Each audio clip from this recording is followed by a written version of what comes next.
Everyone, मैं हूँ यशिका। आपके सामने क्रैक कैम में आपका फिर से स्वागत है।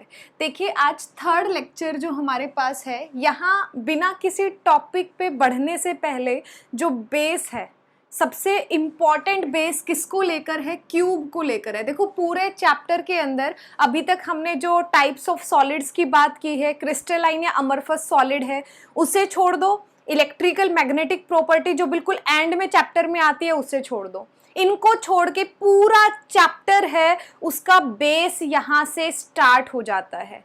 ठीक है, जैसे आप घर बैठे बैठे सोचते हो ना, अच्छा यार गर्मी बहुत है, काश में पहाड़ों में होता, ठीक है, वहाँ स्नोफॉल हो रखी होती। आप क्या करते हो? इमेजिन करते हो रियल लाइफ के अंदर। वही इमेजिन जो आपकी पावर है, वो यहाँ केमिस्ट्री के सॉलिड स्टेट के अंदर काम आने वाली है। अगर आपने इमेजिनेशन अच्छे से कर लिया ना, तो इसका मतलब आपको सॉलिड स्टेट इतनी स्ट्रॉन्ग हो जाएगी कि आपने अगर एक बार पढ़ ली तो दोबारा से आपको पढ़ने की जरूरत नहीं पड़ेगी। आपको याद रहेगा कि हमने सॉलिड में क्या क्या पढ़ा है, और लाइफ टाइम के लिए आपको सॉलिड स्टेट याद रहेगी। ठीक है, घबराना नहीं है, बहुत इजी है। बस जिस स्टेप में मैं आपको समझाती चली जाऊंगी, उसी स्टेप में आपको फॉलो करना है। तो आज हम बेसिक टर्म्स के बारे में नहीं पढ़ेंगे, वो अगले लेक्चर में हम बात करेंगे। जितना समझाऊंगी उसको बड़े ध्यान से देखना। आज जो हम बेसिक बात करने वाले हैं, वो क्यूब के बारे में बात करने वाले हैं, क्योंकि क्यूब आपको बार बार बनानी है सॉलिड स्टेट के अंदर। अब देखो क्यूब कैसी है, मेरे पास कोई इंस्ट्रूमेंट तो था नहीं, ठीक है, डाइस वगैरह मेरे पास थी नहीं बड़े साइज की कि एग्जैक्ट, लेकिन ये भी आपको जो दिखाई दे रहा है क्यूब की तरह दिखाई दे रहा है। क्यूब की खास बात क्या होती है कि जो भी इसकी एज लेंथ होती है, A = B = C, वो तीनों इक्वल होती है। इसका मतलब क्या है? एक्स एक्सिस के अंदर जो मैंने यहाँ पर एज ली है, वो आपके पास क्या है? A है। ये जो वाई एक्सिस के अंदर मैंने ली है, वो आपके पास B हो गई, और जेड एक्सिस के अंदर जो ली है, वो आपके पास क्या हो गई? C होगी। तो मैं क्या कहती हूँ, क्यूब किसको बोलते हैं? जहां पर A, B और C तीनों इक्वल आपके पास हो जाते हैं। यहां देखो तीनों आपके पास इक्वल है, तो इसका मतलब ये क्या हो जाएगी? क्यूब आपके पास हो जाएगी। लेकिन इसके साथ एक कंडीशन और है। कंडीशन क्या है कि A, B, C तीनों इक्वल होने चाहिए, और इसी के साथ साथ जो इनके तीनों के बीच का एंगल है, ये वाला एंगल, इधर वाला एंगल और ये वाला एंगल, ये तीनों जो एंगल आपके पास हैं, एक को अल्फा नाम दिया, बीटा नाम दिया और गामा मैंने नाम दिया। ये तीनों के तीनों एंगल जो आपके पास हैं, वो कैसे होने चाहिए? 90 डिग्री के एंगल आपके पास होने चाहिए। अगर ये 90 डिग्री के एंगल हो गए, ABC एज लेंथ आपके पास सेम हो गई, तो इसे मैं क्या कहूंगी? क्यूब नाम दे दूंगी। समझ में आया? बेसिक चीज क्या है? A, B, C तीनों इक्वल होने चाहिए, और जो बॉन्ड एंगल है इनके बीच में, अल्फा, बीटा और गामा आपके पास, वो किसके इक्वल होना चाहिए? 90 डिग्री के इक्वल होना चाहिए। अब यहां पर क्या करना होता है, हमें 3D रिप्रेजेंटेशन है। ये जो स्ट्रक्चर आपके पास है, वो 3D स्ट्रक्चर है, और इस 3D स्ट्रक्चर को आपको बोर्ड पे बनाना है। और बोर्ड कैसा है? 2D आपके पास है। तो 3D को कैसे मैं 2D बोर्ड पे बनाऊंगी, वो जरूर सीखना। उसके बिना पूरी सॉलिड स्टेट आगे जितने भी कनेक्टिविटी बनेगी, इसके बिना आप काम नहीं कर पाओगे। देखो क्या बात है आपके पास। देखो, अगर मैंने क्या कहा, ये आपके पास फ्रंट पेज है। ध्यान से देखो क्या है क्यूब के अंदर खास बात। कोई भी क्यूब अपने पास लेकर आप लोग बैठो, यहां पर क्या है? ये इसकी फ्रंट साइड है, ये इसकी फ्रंट साइड है। एक यहां पर है, सेम चीज अगर मैंने इसको घुमा के दिखाया, सेम चीज यहां पर पीछे है। इसका मतलब एक जो स्क्वायर टाइप का दिखाई दे रहा है पीछे है, एक स्क्वायर टाइप का आपके पास आगे है। ऐसे देखो, टेढ़ा करके दिखा रही हूं, एक स्क्वायर टाइप का आपके पास यहां है, एक स्क्वायर टाइप का यहां पर है। तो मैंने क्या किया, एक स्क्वायर टाइप है, उस स्क्वायर टाइप को मैंने यहां पर इस तरह से बना लिया, एक स्क्वायर हो गई। अब देखो, इस स्क्वायर की कुछ डिस्टेंस के बाद दूसरा ये स्क्वायर टाइप सरफेस आपको दिखाई दे रहा है। तो मैंने एक यहां पे बनाया, कुछ डिस्टेंस यहां पे छोड़ी, और दूसरा सरफेस मैंने क्या बनाया? एक ट्रायंगल, जो आपके पास ट्रायंगल कह रही हूं, आपके पास स्क्वायर है, दूसरे स्क्वायर को मैंने यहां बनाया। दोबारा ध्यान से देखो, समझ में आएगा, ध्यान से देखते जाओ। ये मेरे पास कोई क्यूब है, इसको मैंने पहला सरफेस मान लिया। इस सरफेस को मैंने क्या नाम दिया? 1 2 3 4 नाम दिया। मैंने क्या लिखा? 1 2 3 4 आपके पास है, वो मैंने क्या किया? यहां पर बना दिया।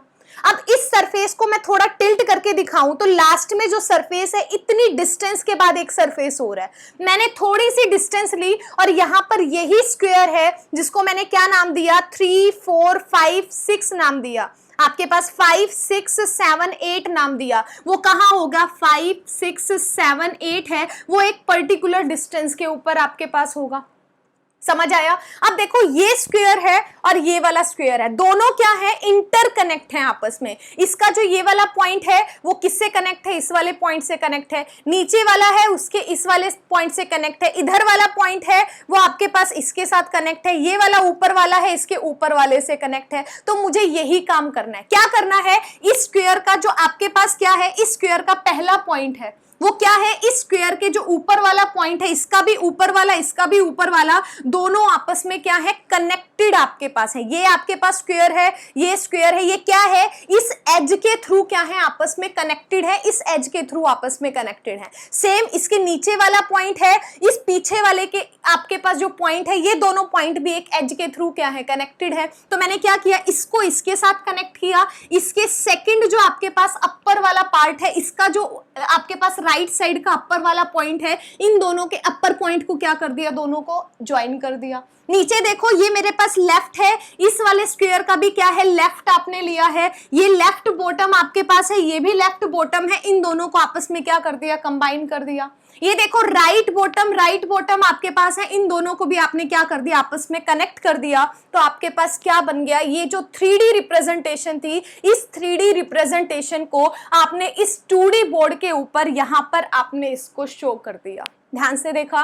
समझ आया आपको? दोबारा से देखो, एक स्क्वायर बनाना है, बहुत इजी है। कॉपी पेन लेकर बैठो और साथ के साथ मेरे साथ बनाओ। क्या है? एक स्क्वायर है, स्क्वायर बनाओ। इसके पीछे कुछ डिस्टेंस पर सेम वे में आपको 90 डिग्री का एंगल रखना है। ये सारे के सारे क्या है? आपस में 90 डिग्री के एंगल पर है। ठीक है, एक स्क्वायर पीछे बनाया, ऊपर वाले को लेफ्ट वाला ऊपर वाला है, ऊपर वाले से कनेक्ट, राइट वाला इसके राइट के ऊपर वाले से कनेक्ट, इसका राइट वाला इसके बॉटम वाले से कनेक्ट, इसका लेफ्ट वाला इसके बॉटम वाले से कनेक्ट। और ये क्या बन गई? आपके पास क्यूब बन गई। बनानी आ गई क्यूब। ठीक है, अब देखो इस क्यूब की खास बातें क्या हैं वो भी आपको पता होना चाहिए। ध्यान से देखना, जो भी क्यूब रहेगी इसको हम लैटिस बोलेंगे। अगले लेक्चर में बताऊंगी यूनिट सेल क्या होता है, क्रिस्टल लैटिस क्या होता है, बड़े अच्छे से समझ में आएगा। बट फिलहाल क्या है, कोई भी क्यूब आपके पास है, इसकी खास बात क्या होती है? अभी मैं सीधा पॉइंट्स की बात करूंगी। आपके पास क्या है? मान लिया ये आपके पास एक पॉइंट है, ये वाला पॉइंट है, ये वाला पॉइंट है, ये वाला पॉइंट है। जो आपके पास ये कोने दिखाई दे रहे हैं ना, कॉर्नर्स जो आपके पास हैं, मैं कॉर्नर्स की बात कर रही हूँ। आपके पास क्या है? ये वाले सारे के सारे आपके पास क्या है? कॉर्नर्स हैं। दोबारा से ध्यान से देखना, कॉर्नर का मतलब क्या है कि ये आपके पास जो क्यूब है इसका कॉर्नर क्या है? एक ये है। इसी ऐसे ही देखते हैं, ये आपके पास स्क्वायर था, इसके पीछे वाला स्क्वायर है, ऐसे ही करके आपको बताती हूँ। मैंने क्या किया, इसका ये वाला जो आपके पास है ये कॉर्नर हो गया, एक कॉर्नर ये हो गया, एक कॉर्नर ये हो गया, एक कॉर्नर ये हो गया। इसका मतलब जो मैंने यहाँ पर आपके पास पहली आपके पास स्क्वायर बनाया था, ये चारों के चारों क्या हो गए? कॉर्नर हो गए।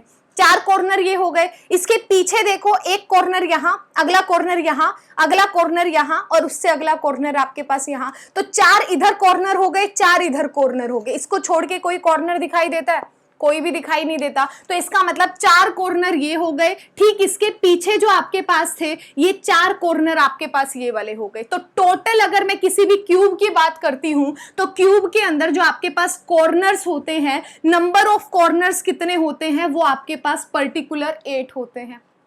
ठीक है, दोबारा देखो, कोई भी क्यूब है ये आपको याद होना चाहिए। आपको ये भी पता होना चाहिए कि टोटल नंबर ऑफ कॉर्नर कितने होते हैं और कॉर्नर कौन कौन से आपके पास होते हैं, सिर्फ इमेजिन करके आपको पता लग जाना चाहिए। आपके पास क्या है, कोई भी क्यूब है उसका कॉर्नर कितना है? 8 है। अब देखो इसको थोड़ा सा, जहां पर भी आप बैठे हो, ठीक है, आप अगर एक रूम में बैठे हो तो अपने रूम की तरफ ध्यान दो। आपके रूम पे क्या है? एक दीवार ये वाली है, इसको मैंने क्या किया? एक स्क्वायर की तरह मान लिया। एक दीवार है जिसका मैंने मान लिया कि ABC है, तीनों इक्वल है, एंगल है आपके पास वो 90 डिग्री का एंगल है। तो एक आपके पास दीवार का ये वाला फेज हो गया। दूसरा क्या है? ठीक इसके अपोजिट हो गया, ये आपके पास हो गया। एक स्क्वायर ये हो गया, एक स्क्वायर ये हो गया, दोनों आपस में क्या है? कनेक्टेड है। तो आपको जो रूम दिखाई दे रहा है वो भी किस टाइप का आपके पास है? स्क्वायर क्यूब टाइप का आपके पास है। अगर ए बी सी इक्वल है, अल्फा बीटा गामा की जो आपके पास एंगल है वो 90 डिग्री का है, तो हमारे जो चारों तरफ रूम है, नॉर्मल घर के कमरे हैं, स्कूल के कमरे हैं, कोई भी कमरा आपके पास है तो वो क्यूब की तरह आपको दिखाई देता है। तो अपने घर के, अपने रूम के कॉर्नर पे देखो, आपको 1 2 3 4 ऐसे ही अपोजिट में 5 6 7 8 टोटल 8 कॉर्नर आपको देखने को मिलेंगे। तो किसी भी क्यूब में कॉर्नर कितने रहेंगे? 8 रहेंगे। ये बात सबको क्लियर है। सेकंड जो चीज आती है वो किसके बारे में बात करेंगे? एजेस के बारे में बात करेंगे कि अगर मेरे पास कोई क्यूब है, कोई परफेक्ट क्यूब है, उस क्यूब के अंदर कितनी एजेस होती हैं। दोबारा से क्यूब पे आते हैं, दोबारा से क्यूब पे आओ, देखो आपके पास कितनी एज है। मैंने क्या लिया? पहला आपके पास फेज लिया, जो आपके पास ये पहले वाला मैंने आपके पास स्क्वायर बनाया था वो लिया। इसमें देखो एक लाइन ये है, इसको मैं क्या कहती हूँ? एज बोलती हूँ। ये आपके पास क्या होती है? एज होती है। तो यहाँ देखो एक एज, ये सेकेंड एज हो गई, ये थर्ड एज हो गई आपके पास, ठीक है, ये आपके पास फोर्थ एज हो गई। तो टोटल एक जो आपके फ्रंट साइड है उसमें 4 एज हैं, 1 2 3 4। ये देखो पहला जो मैंने डिब्बा बनाया था, दोबारा से देखो, आपने जो पहला डिब्बा बनाया, ये जो आपको दिखाई दे रहा है, इसके अंदर कितनी है? 1 1 2 3 और ये आपके पास क्या है? 4। ये 4 एजेस हैं, इसको हम क्या कहते हैं? एजेस बोलते हैं। अगला देखो, इसके ठीक पीछे वाला, इसके पीछे वाला हम बनाते हैं स्क्वायर। यहां देखो 1 2 3 4, यहां पर भी कितनी है? 4 एजेस हैं। तो इसके पीछे वाला बनाओ ठीक यहां पर कितनी है? 4 एजेस हैं। फिर से 1 2 3, ये आपके पास क्या हो गया? 4। तो इसका मतलब 4 + 4 अभी तक कितनी आ गई? 8 एजेस आ गई। अब देखो ये वाला था, ये वाला था, अब इनको कनेक्ट करने वाली भी तो एजेस है ना, इसको कनेक्ट कर रहे हैं, इसको कनेक्ट करेंगे तो ये वाली क्या है? एक एज हो गई। ये वाली क्या हो गई? एक एज हो गई। 2 एज ये हो गई। ठीक, इसके पीछे की साइड भी क्या है? 2 एज आपके पास ये हो गई। तो टोटल 4 एज और हो गई। कैसे हुई? देखो, इन दोनों को कनेक्ट किया, एक एज, इन दोनों को कनेक्ट किया, दूसरी एज, इन दोनों को कनेक्ट किया, तीसरी एज, और इन दोनों को कनेक्ट किया, चौथी एज। तो टोटल कितनी हो गई? पहले 8 हो गई थी, +4 और करो तो टोटल एज कितनी हो जाएगी? 12 एज आपके पास हो जाएंगी। याद, समझ में आया? अगर आप कमरे के पीछे देखोगे, कमरे पे देखोगे, एक, दूसरी बाउंड्री, तीसरी बाउंड्री, फोर्थ बाउंड्री, फिर आपके पास 5th 6th 7th 8th, और ऐसे ही देखोगे आपके पास 9th हो जाएगी, 10th हो जाएगी, 11th हो जाएगी और 12th हो जाएगी। तो अपने रूम में झांक कर देखो एक बार, आपके रूम में टोटल 8 कॉर्नर दिखाई देंगे और आपको 12 एज दिखाई देंगी। समझ में आया? एज कितनी होती हैं? किसी भी क्यूब में 12 होती हैं, और आपके पास कॉर्नर कितने होते हैं? वो आपके पास 8 होते हैं। तो देखो एज कितनी हो गई आपके पास? टोटल नंबर ऑफ एज वो आपके पास 12 हो गई। ये पॉइंट आपको पता होना चाहिए।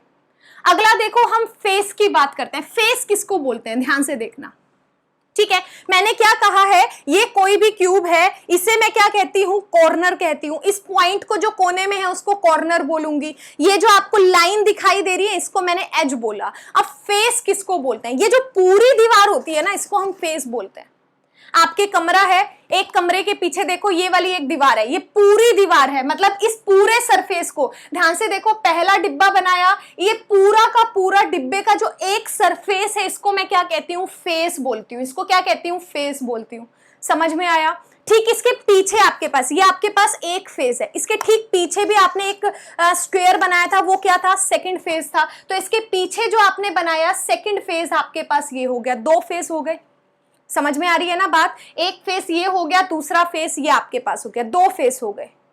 अब देखो ऐसे ही आप अपने कमरे की तरफ देखो, एक आपके पास ऊपर की तरफ फेस है, एक आपके पास नीचे की फेस है। अभी जो मैंने बनाया है वो क्या बनाया? एक लेफ्ट बनाया है, एक राइट बनाया है। अब देखो एक यहां एक यहां, तो दूसरा फेस कहां है? एक यहां पर होगा, एक यहां पर होगा, 4 फेस हो गए। अगला फेस कहां पर है? अपने कमरे के अंदर देखो, एक ऊपर वाली छत होगी, एक नीचे वाला ग्राउंड फ्लोर आपके पास होगा, ठीक है। तो टोटल कितने हो जाएंगे? 6 फेस हो जाएंगे। टोटल कितने हो जाएंगे? 6 फेस हो जाएंगे। यहां देखो कैसे दिखाऊंगी, यहां देखना कैसे दिखाऊंगी। पहला फेस कौन सा है? जो हमने फ्रंट वाला बनाया है, ये आपके पास पहला है। जो मैंने पीछे वाला बनाया है वो आपके पास क्या है? सेकंड फेस है। अब आगे देखो, इसी के अंदर ये वाला पहला था, दूसरा था। इसके बाद देखो इन दोनों को जो मैंने कनेक्ट किया है, इन लाइनों को जो मैंने कनेक्ट किया है आपस में, इन लाइनों को जो कनेक्ट किया है, जो ऊपर वाला देखना, अब इसको देखना, ये ऊपर वाला है, ऊपर की जो छत आपके पास है वो ये वाली होगी, ये ऊपर की छत है, ये तीसरा फेज है। ये नीचे वाली जो आपके पास फ्लोर है, फर्श आपके रूम के अंदर है, ये आपका चौथा फ्लोर हो गया। एक कौन सा हो गया, ये फ्रंट वाला हो गया, ये वाला, एक इसके बैक वाला, एक ऊपर वाला, एक नीचे वाला, रह कौन सा गया, एक लेफ्ट और राइट। अब देखो आपके पास क्या है, इस वाली के अंदर देखो, एक ये जो आपके पास राइट में है, एक फेज ये हो गया, एक फेज कौन सा होगा, जो ये 1 3 5 7 आपके पास हो गया। तो टोटल आपके पास फेस कौन कौन से हो गए, 6 फेस हो गए। देखो मैं लिख के बता रही हूं आपको, और इजी पता चलेगा 1 2 3 4 से। एक फेस कौन सा है, 1 2 3 4, जो मैंने यहां शो किया है। समझ आ रही है बात, 1 2 3 4, 1 2 4 3 कहो एक ही बात है आपके पास, 1 2 4 3 कहो एक ही बात है, ठीक है। ये आपके पास एक फेज है। सेकंड फेज देखो आपके पास कौन सा है, 5 6 7 8, 5 6 7 8, ये आपके पास दूसरा फेज है। तीसरा फेज मैंने क्या कहा, ऊपर वाला का, ऊपर वाले का कहने का मतलब है 1 2 5 6 वाला क्या है, ऊपर वाला फेज है। यहां देखो नीचे 3 4 7 8, 3 4 7 8 वो आपके पास चौथा फेज है। अगला देखो फिफ्थ वाला 1 1 5 3 7, 1 5 3 7, ये आपके पास फिफ्थ फेस हो गया। यहां देखो 2 6 4 8, 2 6 4 8, ये आपके पास क्या हो गया, छठा फेस हो गया। तो अगर मैं सिंपल किसी क्यूब की बात करती हूं तो 8 कॉर्नर प्रेजेंट होते हैं, 8 आपके पास कॉर्नर प्रेजेंट होते हैं, ठीक है। आपके पास 12 एज होती हैं, 4 इधर 4 इधर आपके पास, और इनको कंबाइन करने वाली जो आपके पास एज हैं 12 एज होंगी। और फेस कितने होते हैं आपके पास, 6 फेस, 1, एक ठीक इसके पीछे वाला 2, एक 3, एक 4, एक 5, एक ये इधर वाला क्या होगा, 6 फेस। तो 6 फेस ये वाले होते हैं। आपको क्यूब को बनाना, इमेजिन करना आना चाहिए, ठीक है। फेस कौन सा है, एक क्यूब आपने बनाई तो आपको पता होना चाहिए एक फेस ऊपर वाला है, एक नीचे वाला है, एक लेफ्ट वाला है, एक राइट वाला है। तो इसको कॉपी में बनाकर देखो, आज आपका यही काम है। इसको एक बार, जितनी बार आप कमरे के अंदर बैठे हो, इमेजिन करना एक फेस ये है, एक फेस ये है, और 3D पिक्चर को कैसे आप 2D की कॉपी पे बनाते हो, 2D कॉपी पे आप उसकी पार्टिकल्स को दिखाते हो, कैसे पिक्चराइजेशन करते हो, ये आपके लिए बहुत इंपॉर्टेंट है, ठीक है। इसको रिवाइज करना, आगे हम अगले लेक्चर में इसकी बेसिक टर्म्स के बारे में सीखेंगे। थैंक यू, अगले लेक्चर में फिर मिलते हैं।